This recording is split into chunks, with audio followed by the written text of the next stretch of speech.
एक ही लक्ष्य है कि जो भी सांसद आवाज उठा रहा है बीजेपी के खिलाफ या बीजेपी के जो नाकामी है उसको उजागर कर रहा है, निकम्मेपन को उजागर कर रहा है, उसकी डबल इंजन की सरकार को एक्सपोज कर रहा है, उसे निलंबित कर दो। आज एक बेहद बड़ा राष्ट्रीय सुरक्षा का मुद्दा बन गया है मणिपुर। जो मणिपुर से हैवानियत भरी, बर्बरता भरी वीडियोस और फोटोग्राफ सामने आ रही हैं, उससे मुझे लगता है पूरे देश का दिल दहल गया है। आपने देखा कि कैसे एक कारगिल युद्ध के समय हमारे देश का एक जवान, एक सूबेदार जिसने देश के लिए लड़ाई लड़ी, देश की प्रभुता अखंडता की रक्षा करी, आज उसकी धर्म पत्नी को निर्वस्त्र करके जिस प्रकार से परेड कराया गया और छेड़छाड़ करी गई, उनके साथ कुकर्म किया गया, वो बेचारा सूबेदार कह रहा है कि मैंने देश की रक्षा तो करी लेकिन मैं अपने परिवार की, अपनी पत्नी की रक्षा नहीं कर पाया। इससे अभद्र दृश्य इस देश के लिए क्या हो सकता है? ये महिला सुरक्षा का मुद्दा है, राष्ट्र सुरक्षा का मुद्दा। और इसलिए हम कहना चाहते हैं, विपक्ष की मांग क्या है, हम सब साथियों की मांग क्या है कि मन की बात बहुत हो गई, अब मणिपुर की बात हो। देश के संसद के मॉनसून सत्र में, जो कि अभी सेशन चल रहा है, उस सेशन में अगर मणिपुर की चर्चा नहीं होगी तो कहां होगी? लेकिन गृह मंत्री कह रहे हैं कि हम तैयार हैं, उन्होंने कल बयान भी दिया कि हम दोनों सदनों में चर्चा के लिए तैयार हैं, विपक्षी बाधा उत्पन्न कर रहा है। विपक्ष तो लगातार नोटिस दर्ज कराकर अपनी बात रख रहा है कि रूल 267 के अंतर्गत बहस कराइए, सरकार बहस शुरू करे, अपना पक्ष रखे, फिर विपक्ष अपना पक्ष रखे, तमाम सदस्य बोलें और इस विचार विमर्श, इस बहस से जरूर कोई समाधान निकलेगा। आज दुख की बात है कि दुनिया के कई बड़े देशों की जो संसद है, यूएस की संसद कह लीजिए और अन्य देशों की संसद कह लीजिए,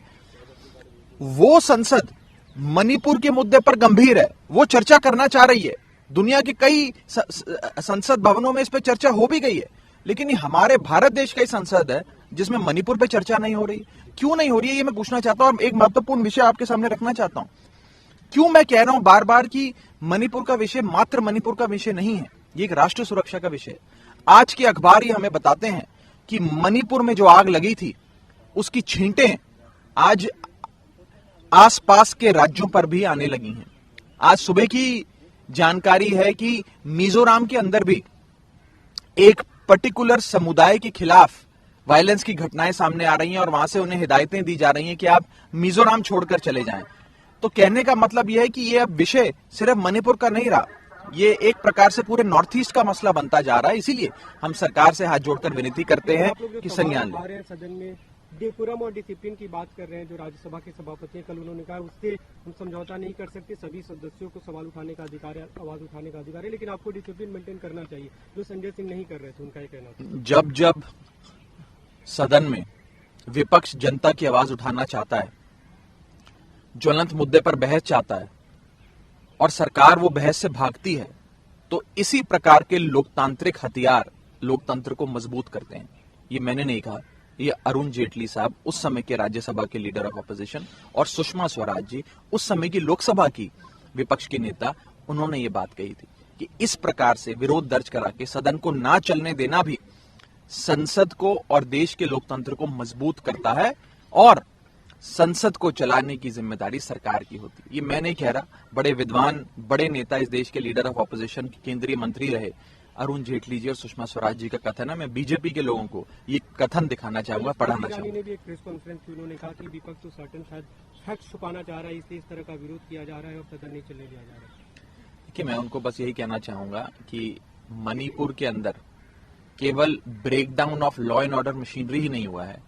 केवल ब्रेकडाउन ऑफ कॉन्स्टिट्यूशनल मशीनरी ही नहीं हुआ है, मणिपुर के अंदर ब्रेकडाउन ऑफ ह्यूमैनिटी भी हो गया है।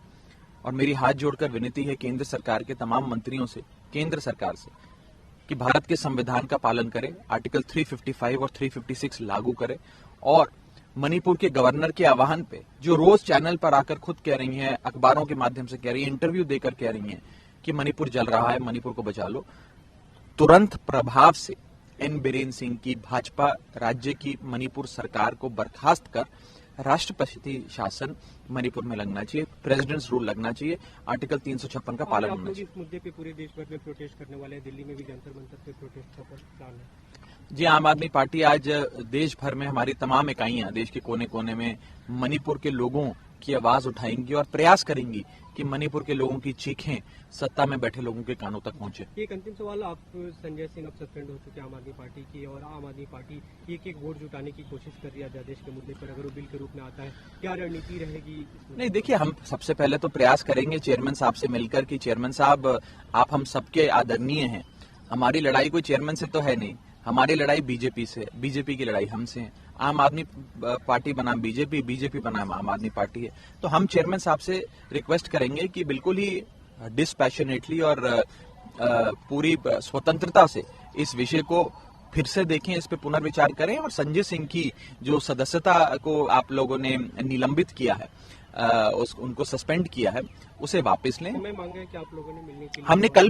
कल भी जब उनको सस्पेंड किया गया उसके 5-7 मिनट बाद ही उनके चेंबर में जाकर उनसे बैठक करी। लगभग मुझे लगता है 25-30 मेंबर्स ऑफ पार्लियामेंट उनके कमरे में मौजूद थे, अन्य राजनीतिक दलों के एमपीज मौजूद थे, और सिर्फ मैंने नहीं, क्योंकि मैं आम आदमी पार्टी से आता हूं, बल्कि तमाम राजनीतिक दलों के सांसदों ने चेयरमैन साहब से निवेदन किया कि आप इस पर पुनर्विचार करते हुए अपने इस निलंबन को रिवोक करें, और अगर आपको कोई सजा देनी है किसी सदस्य को तो 1 दिन की सजा दे दीजिए, 2 दिन की सजा दे दीजिए, पूरे सत्र के लिए सस्पेंड करना उचित नहीं है। ये हमने हाथ जोड़कर विनती करी है। हम उम्मीद करेंगे कि वे अपने फैसले पर फिर से एक बार विचार करेंगे।